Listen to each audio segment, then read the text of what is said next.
সকলোলৈ নমস্কাৰ জনাইছোঁ। মই আজি আপোনালোকৰ মাজলৈ এটা ভিডিঅ' লৈ আহিছোঁ। এইখন কিতাপ দেখিছেনে? এইখনৰ নাম হৈছে গৃহিণীৰ অভিধান। এইখন মোৰ মেনকা বাইদেৱে লিখিছিলে, লিখক মেনকা শইকীয়া বাইদেউ। এইখন মোক উপহাৰ হিচাপে দিছিলে মোৰ বিয়াৰ সময়ত আমাৰ বৰ্তাৰ ছোৱালী বাইদেউ অনিমা বেজবৰুৱা বাইদেউ। তেওঁ বহুত মোক মৰম কৰিছিল আৰু তেওঁ মোৰ মৰমৰ বাইদেউ হয়। গতিকে এই কিতাপখন আজিও মই সযতনে ৰাখিছোঁ, বহুত সুন্দৰ কৰি, এতিয়াও নতুন হৈ আছে। মোক গিফ্ট দিছিলে 2006ত মোৰ বিয়া হৈছিলে, বিয়াৰ সময়ত দিছিলে। এই কিতাপখন পঞ্চম সংস্কৰণ আছিল 2001ৰে কিতাপ। গতিকে এতিয়া হৈছে 2024, গতিকে কিমান হৈছে 24 মানে বয়স হ'ল এই কিতাপখনৰ। এই কিতাপখনত আছে 53টা চেপ্টাৰ। গতিকে মই আজি এটা চেপ্টাৰ আপোনালোকৰ আগত মই আজি পঢ়ি শুনাম। আপোনালোকে ভিডিঅ'টো স্কিপ নকৰাকৈ চাই যাব। আজিকালি সকলোৰে হাতে হাতে মোবাইল হোৱাৰ পৰা 90% মানুহে কিতাপৰ পৰা আঁতৰি আহিছে। গতিকে কিতাপটো মই ভাবিছোঁ কি এই কিতাপখন বহুত মানে দৰকাৰী কিতাপ। গতিকে মই এটা চেপ্টাৰ পঢ়ি যাম বুলি ভাবিছোঁ। গতিকে আপোনালোকে যদি শুনি যায় তেনেহ'লে মই মানে আপোনালোক উপকৃত হ'ব বুলি মই নিজে ভাবিছোঁ।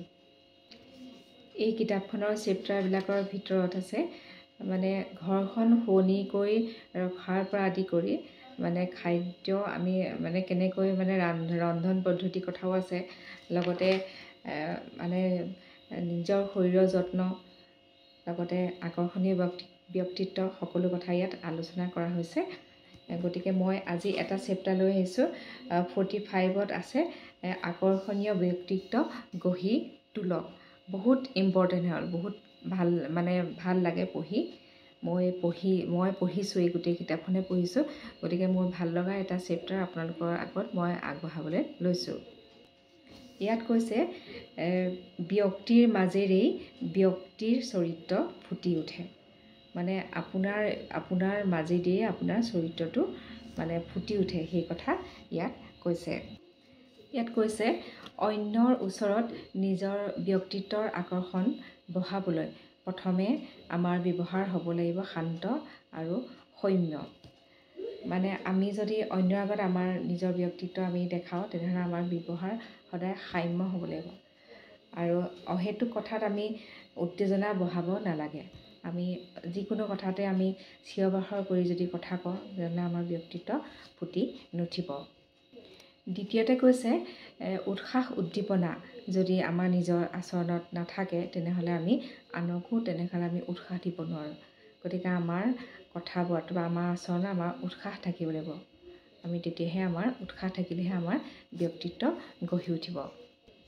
তৃতীয়তে কৈছে পৰিমিত ৰসবোধ থাকিলেহে আমাৰ ব্যক্তিত্ব বেছি আকৰ্ষণীয় হয়। আমাৰ কথাত আমাৰ ৰস থাকিব লাগিব। কিছুমান মানুহ আছে অনবৰতে কথা কৈ থাকে, যি টি কথা কৈ থাকে, কথাবোৰ শুনি ভাল নালাগে। অনবৰতে হ'ল বুলিয়ে যি টি বকি থাকে, কৈ থাকে।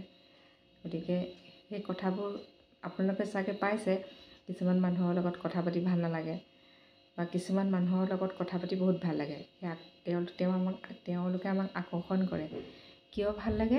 তেওঁৰ কথাত ৰস থাকে, তেওঁৰ কথাত উৎসাহ থাকে, উদ্দীপনা থাকে। গতিকে সেই মানুহজনৰ বা মানুহগৰাকীৰ সংস্পৰ্শলৈ আমি গৈ ভাল পাওঁ। কিছুমান মানুহক ৰস নাথাকে, তেওঁলোকে যি টি গাই থাকিব, আনৰ কথা ক'ব, আলোচনা কৰিব, লোকৰ সমালোচনা কৰিব। গতিকে সেই তেনেকুৱাত আমাৰ ব্যক্তিত্ব কেতিয়াও গঢ়ি নুঠে। চতুৰ্থতে কৈছে যিকোনো বিষয়ত মাষ্টাৰ নলেজ নাথাকিলেও অলপ হ'লেও আমাৰ জ্ঞান থকাটো উচিত। তেতিয়াহে আমি কিছুমান আলোচনাত আমি অংশগ্ৰহণ কৰিব পাৰিম। আমি এখন মিটিঙত গৈছোঁ বা কোনোবা এখন আলোচনাত আমাক মাতিছে, গতিকে সেই বিষয়টোৰ প্ৰতি আমাৰ অলপ জ্ঞান থাকিব লাগিব। তেতিয়াহে আমি সহযোগ কৰিব পাৰিম। তেতিয়া আমি ব'ৰ নহওঁ। যদি আমি কিবা অলপ জানো তেনেহ'লে আমাৰ এটা কথাটো আমি ক'ব পাৰিম। গতিকে তেতিয়া আমি তেতিয়া সহযোগ কৰিব পাৰিম তেওঁলোকৰ লগত। গতিকে আমি সেই জ্ঞানটো পাবৰ বাবে আমি কি কৰিব লাগিব? আমি বা নিউজ পেপাৰ পঢ়িব লাগিব বা আমি মোবাইলত আমাৰ ৰিলছ নবনাই বা বিভিন্ন কাৰণে আমি ছ'চিয়েল মিডিয়াত মানে বেলেগভাৱে আমি যদি আমি বিজি হৈ নাথাকি আমি যদি আমি নিউজটোকে চাওঁ, গতিকে আমাৰ অলপ লাভ হ'ব। তেতিয়াহ'লে আমি সেই আলোচনাত যদি আমি বহোঁ তেনেহ'লে আমি কিবা এটা অন্তত আমি ক'ব পাৰিম। গতিকে আমি সকলোৱে সেইটো নিজে লক্ষ্য ৰাখিব লাগিব। পঞ্চমত কৈছে, কোমল, শান্ত, পৰিণীত আৰু সুললিত কণ্ঠস্থৰে শুনোতাক মোহিত কৰে। কৰ্তাৰ ব্যক্তিত্ব আকৰ্ষণীয় হয়। গতিকে আমি কথা কওঁতে আমি কণ্ঠ আমাৰ সুললিত হ'ব লাগিব। আমি সুন্দৰকৈ আমি ক'ব লাগিব। আমি একদম কওঁতে ৰাফকৈ যদি কথা কওঁ, গতিকে তেওঁ আমাৰ কথা শুনি ভাল নালাগিব। গতিকে আমাৰ ব্যক্তিত্ব কি হ'ব? গতিকে আমি সদায় আমি কোমলভাৱে কথা ক'ব লাগিব আৰু সুন্দৰভাৱে কথা ক'ব লাগিব। সুললিত কণ্ঠস্বৰ আমাৰ হোৱাটো অতিকে প্ৰয়োজন। ষষ্ঠত কৈছে, পৰিচয় মুহূৰ্তত আলোচনা বৈঠক আদিত মুখখন গোমোৰা মাৰি নাথাকিব, হাঁহিমুখীয়া হ'ব। আমি যদি আমাৰ কাৰোবাৰ লগত আমি পৰিচয় যদি হ'বলৈ যাওঁ বা আমাক যদি কোনোবাই পৰিচয় দিয়ে, গতিকে আমি হাঁহিমুখে আমি তেওঁৰ লগত আমি নমস্কাৰ জনাব লাগিব তেওঁক। গতিকে আমি তেওঁৰ লগত হাঁহিমুখীয়াকৈ পৰিচয় বা কথা পাতিব লাগিব। তেতিয়াহে আমাৰ ব্যক্তিত্ব আকৰ্ষণীয় হ'ব। নেক্সট পইণ্টটোত আছে, চাল চলন আৰু অংগী ভংগীয়ে এগৰাকী নাৰীৰ ব্যক্তিত্ব কেনেধৰণৰ তাৰ পৰিচয় দিয়ে। সেয়েহে গম্ভীৰ আৰু মাৰ্জিত চাল চলন বা অংগী ভংগী হোৱা উচিত। গতিকে আমাৰ চাল চলনৰ ওপৰতহে আমাৰ ব্যক্তিত্ব প্ৰকাশ পায়। গতিকে আমি গহীন গম্ভীৰ হোৱাটো উচিত। এগৰাকী নাৰী হিচাপে আমি সদায় গহীন গম্ভীৰ হ'ব লাগে। আমি খোজ কাটল আমাৰ চাল চলন আমাৰ গহীন গম্ভীৰ হ'ব লাগে। নেক্সট পইণ্টটোত কৈছে যে নিজৰ ব্যক্তিত্ব আকৰ্ষণীয় কৰি তুলিবৰ বাবে উৎকট প্ৰকট সাজ পোছাক প্ৰসাধন আদিৰ আৱশ্যক নকৰে। নিজৰ চেহেৰা, পৰিৱেশ আৰু বয়সৰ সৈতে মিলা মাৰ্জিত ৰুচিৰ সাজ পোছাক আৰু প্ৰসাধন কৰক। এনেই আকৰ্ষণীয় হৈ পৰিব। ইয়াত কৈছে আমাৰ ব্যক্তিত্বৰ বাবে আমি আমাৰ ড্ৰেছটোৰ আমি গুৰুত্ব দিব লাগিব। আমাৰ মেকআপটোত আমি গুৰুত্ব দিব লাগিব। আমাৰ বয়স চাই পেলাই আমি মানে ড্ৰেছ কৰিব লাগিব আৰু বয়স চাইহে আমি মেকআপ কৰিব লাগিব। গতিকে আমি যদি তেনেকৈ কৰোঁ, গতিকে আমাৰ এনেই ব্যক্তিত্ব আমাক দেখিবলৈ ভাল লাগিব। সেই কথাটো কৈছে। নেক্সট পইণ্টটোত কৈছে, স্বাস্থ্য সুন্দৰ আৰু সুস্থ ৰাখিবলৈ যত্ন কৰক। সুস্বাস্থ্যৰ ব্যক্তিত্ব বঢ়োৱাত সহায় কৰে। গতিকে আমাৰ ব্যক্তিত্বৰ বাবে আমি নিজৰ স্বাস্থ্যৰ ওপৰত আমি গুৰুত্ব দিব লাগিব। আমি আসন কৰিব লাগিব বা আমি ডেইলি আমি এক্সাৰচাইজ কৰিব লাগিব। আমি খোৱা বোৱাত নিজে গুৰুত্ব দিব লাগিব। গতিকে আমাৰ যদি স্বাস্থ্য আমাৰ বেয়া, গতিকে আমিতো ব্যক্তিত্ব আমি কেনেকৈ বজাই ৰাখিম বা আমাৰ খং ৰাগ বেছি হ'ব। যদি আমাৰ অসুখীয়া মানুহৰ খং ৰাগ বেছি, আমি মানুহৰ লগত ভালকৈ কথা পাতিবলৈ মন নাযাব। গতিকে আমি নিজৰ স্বাস্থ্যৰ কাৰণে আমি সকলো মহিলাই আমি নিজৰ স্বাস্থ্যৰ কাৰণে আমি সদায় গুৰুত্ব দিয়াটো উচিত। নেক্সট, সকলোৰে প্ৰতি আন্তৰিক ব্যৱহাৰ কৰিলেহে আপোনাৰ ব্যক্তিত্ব মোহনীয় হ'ব। আমি সকলোৰে প্ৰতি আমি আন্তৰিক ব্যৱহাৰ কৰিব লাগিব। সকলোকে আমি সমান চকুৰে চাব লাগিব। সকলোকে আমি মৰম কৰিব লাগিব। তেতিয়াহে আমাৰ ব্যক্তিত্ব প্ৰকাশ পাব। আমাৰ ব্যক্তিত্ব ভাল ব্যক্তিত্বটা মানুহৰ প্ৰকাশ পাব।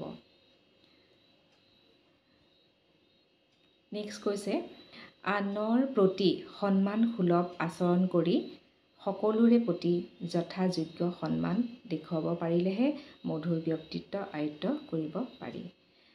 আমি আনৰ প্ৰতি আমি সকলোকে আমি সন্মান কৰিব লাগিব। মানে আমাৰ যাৰ যি ব্যক্তিত্ব, যাৰ যি কৰ্ম, সেই কৰ্মটো যদি সুন্দৰ কৰ্মৰ বা ভাল কৰ্মৰ বাবে তেওঁক আমি সন্মান দিব লাগিব। আমি মহিলা হিচাপে আমি যিমানে ওপৰৰ পষ্টত আমি কাম কৰোঁ, আমি আমাৰ তলৰ কৰ্মচাৰীক আমি অনবৰতে গালি শপনি দিলে নহ'ব। তেওঁ এটা ভাল কাম কৰিছে, আমি সেই কামটোৰ প্ৰতি আমি সন্মান তেওঁক দিব লাগিব। তেওঁক ক'ব লাগিব, তেওঁক উৎসাহ দিব লাগিব। তেতিয়াহে আপোনাক তেওঁলোকে ভাল পাব বা তেওঁলোকে কামটো কৰিবলৈ উৎসাহ পাব। গতিকে আপোনাৰ এটা ভাল ব্যক্তিত্ব হ'ব যে বাইদেউ বহুত ভাল, গতিকে আমাক ইমান কামবোৰ সুন্দৰভাৱে আমাক শিকাইছে, গতিকে আমাক সন্মান কৰি, গতিকে আপুনি সন্মান কৰিলেই আপোনাক তেতিয়া সন্মান কৰিব। অন্যৰ বিপদ আপদত আপুনি সহায় কৰিব, তেনে আপোনাকো তেওঁলোকে সহায় কৰিব। আনৰ যদি কাৰোবাৰ বিপদ হৈছে, গতিকে আপোনালোকে পৰাপক্ষত আপুনি সহায় কৰক, তেতিয়াহে আপোনাৰ যদি বিপদ হ'ব তেওঁলোকে আপোনাক সহায় কৰিব। গতিকে আমাকো যদি কোনোবাই আমাক বিপদত সহায় কৰি থৈছে, গতিকে সেই সহায়ৰ কথা আমি পৰিয়ালবৰ্গক আমি ক'ব লাগিব যে এই মানুহগৰাকীয়ে আমাক সহায় কৰিছিলে দেই, তেওঁৰ কথা আমি ক'ব লাগিব, তেতিয়াহে আমাৰ ব্যক্তিত্ব গঢ়ি উঠিব। ইয়াত শেষত কৈছে সদায় শোৱাৰ পৰা উঠি পেলাই আমি ভগৱানক ধন্যবাদ জনাব লাগিব বা ঈশ্বৰক আমি ধন্যবাদ জনাব লাগিব। সেই ঈশ্বৰ, তুমি মোক বহুত সুখত ৰাখিছা আৰু তুমি মোক সংসাৰত বহুত দিছা, গতিকে যিমানখিনি মোক দিছা সেইখিনিৰ কাৰণে মই তোমাক মই ধন্যবাদ জ্ঞাপন কৰিছোঁ। গতিকে আপোনাক যিমান আপুনি মানে সম্পত্তিৰ অধিকাৰী হওক কিয় বা নহওক কিয়, তথাপি আপুনি সেইখিনি লৈয়ে আপুনি সন্তুষ্টি প্ৰকাশ কৰি ভগৱানক আপুনি ধন্যবাদ জ্ঞাপন কৰাটো উচিত, সদায় শুই উঠি বিচনাত। গতিকে এইটো বহুত এটা ভাল কথা কৈছে, এইটো বহুত সকলোৰে বাবে এইটো বহুত মানে প্ৰয়োজনীয় হয়। ইয়াত কৈছে আপুনি যদি এইদৰে সকলোৰে ওপৰত কৃতজ্ঞতা প্ৰকাশ কৰে, তেন্তে দেখিব নিজেও কিমান পৰিতৃপ্তি লাভ কৰিছে আৰু আপোনাৰ মাজত লাভ কৰিব এক চৌম্বিক শক্তি, যাৰ প্ৰভাৱত আপুনি হৈ উঠিব এক আকৰ্ষণীয় ব্যক্তি। গতিকে আপুনি যদি এই সকলোৰে আমি যিমানখিনি আমাৰ পাইছোঁ পৃথিৱীত, আমি যিমানখিনি আমি সংসাৰত পাইছোঁ, গতিকে আপুনি সেই সীমিত, কিছুমানৰ বহুতে পাইছে, কিছুমানে কম পাইছে, সেইখিনি লৈ আমি যদি সন্তুষ্টি লাভ কৰি যদি ভগৱানক ধন্যবাদ দিওঁ, আমি যদি ভগৱানক যদি আমি কৃতজ্ঞতা জ্ঞাপন কৰোঁ, তেনেহ'লে আমাৰ মনলৈ এটা আচৰিত আমাৰ শক্তি আহিব। সেই মনলৈ শক্তি আহিব, সেই শক্তিটোৱে মাইণ্ডটোৱে আমাক শান্ত কৰিব। গতিকে তেতিয়াহে আমাৰ এটা ব্যক্তিত্ব আমাৰ গঢ়ি উঠিব। গতিকে ইয়াত ইমান সুন্দৰ কথা কৈছে, গতিকে এইখন কিমান পুৰণি কিতাপ, তেতিয়াই লেখিকা মেনকা শইকীয়াই কিমান সুন্দৰকৈ লিখি থৈ গৈছে। গতিকে এইখিনি আয়ত্ব কৰাটো পঢ়াটো বহুত প্ৰয়োজন। গতিকে আজিকালি বহুতে কিতাপ পঢ়িবলৈ সময় নহয়। আমি ঘৰৰ গৃহিণীসকলে বা নিজৰ পৰিয়ালৰ দায়িত্ব লওঁতে যায়, ভাত বনাব লাগে, ৰন্ধা বঢ়াত ব্যস্ত হ'ব লাগে বা গোঁসাই কাম থাকে, ঘৰুৱা কাম থাকে, সকলো কাম থকাৰ পিছত আমি কিতাপখন পঢ়িবলৈ আমাৰ সময় নহয়। গতিকে মন গ'লে কেতিয়াবা ফ্ৰী টাইমত আমি মোবাইলটো চাওঁ। গতিকে মই এই কিতাপখন আপোনাৰ পঢ়ি দিছোঁ, গতিকে আপোনালোকে মোবাইলতে চাব, কথাখিনি আপোনালোকে কেনেকুৱা লাগিলে জনাব। ধন্যবাদ।